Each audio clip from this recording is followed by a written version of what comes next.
নমস্কার, শুভ বিকেল বন্ধুরা। আমি আছি এখন মায়াপুরের মন্দিরে, মেন মন্দিরে এখনো ঢুকিনি। যারা 5টায় ঢুকেছে তারা 5:30টায় বের হবে, আমরা 5:30টায় বের হব। তাই ভাবলাম যে তোমাদের এদিকটা সম্পূর্ণ দেখাই। দেখো কি সুন্দর সব কিছু,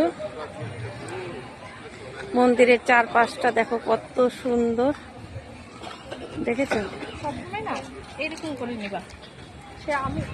খুব সুন্দর শান্ত পরিবেশ, খুব ভালো লাগছে। দেখো গাছগুলো কি সুন্দর,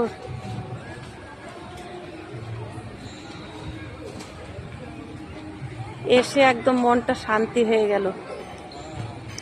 তা আমি এগোচ্ছি, সবাই এগিয়ে গেছে, ভাই ওরা এগিয়ে গেছে। একবার করেছিলাম ব্লগটা, সেবারই তা ভাবলাম আর একটা করে নিই। তা তোমরা কেমন আছো? যারা যারা মায়াপুরে এসেছো তারা তো জানোই, আর যারা আসোনি তারা অবশ্যই আসবে, ভীষণ ভালো লাগে। তারা আমরা মেন যেই মন্দিরে যাব সেটা তোমাদের পরের ব্লগে দেখাবো। রাস্তাগুলো দেখো কি সুন্দর, কি সুন্দর, মানে লোকের লোক। আজকে ওয়েদারটা এত ভালো দিয়েছে না, খুব সুন্দর ওয়েদার। এত গরমে এসেছি তবু ওয়েদারটা এত সুন্দর দিয়েছে, এটা সত্যি ভাগ্যের ব্যাপার। মনটাই ভালো হয়ে গেছে। এদিকে সবাই দাঁড়িয়ে আছে, এই যে আমার ভাই বউ সবাই দাঁড়িয়ে আছে, দেখতেই পাচ্ছ। আমার মেয়ে আছে, সবাই আছে। তোমাদের সবটা দেখাচ্ছি। আমরা যেই মন্দিরে উঠবো সেটাও তোমাদের দেখাবো, সেই মন্দিরের ভিডিও করব। সবাই যে যার মতো ফটো তুলছে, দেখতে পাচ্ছ? খুব সুন্দর।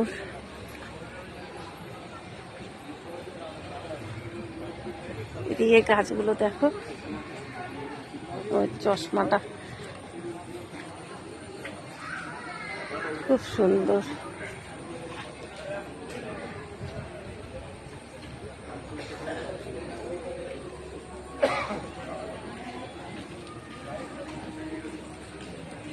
মায়াপুরের ভিতরে ঢুকলে সেই মন্দিরের ভিডিওটা তোমাদের দেখাবো। এখন আমি ওদের সাথে, ভাই সবার সাথে জয়েন হয়ে গেলাম, এক এক করে চলে আসলাম। আমাদের টাইম হয়নি তাই আমরা সবাই দাঁড়িয়ে আছি। 5:30টার সময় ঢুকবো, তা এখনো 5:30 বাজেনি। একবার করেছি জানো তো, ব্লগটা আমার কেটে গেছে, তাই ভাবলাম আর একটা ব্লগ করে ফেলি, তাহলে আমার বাড়িতে গিয়ে একটু রেস্ট করতে পারবো। তা দুটো করলাম। যাই হোক, তোমরা ভালো থাকো, সবাই সুস্থ থাকো, একে অপরের পাশে থাকো, এভাবে আনন্দ করতে থাকো সবাই। রাখছি।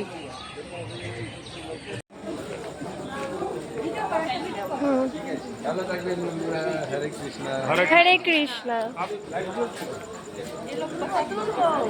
হরে কৃষ্ণ।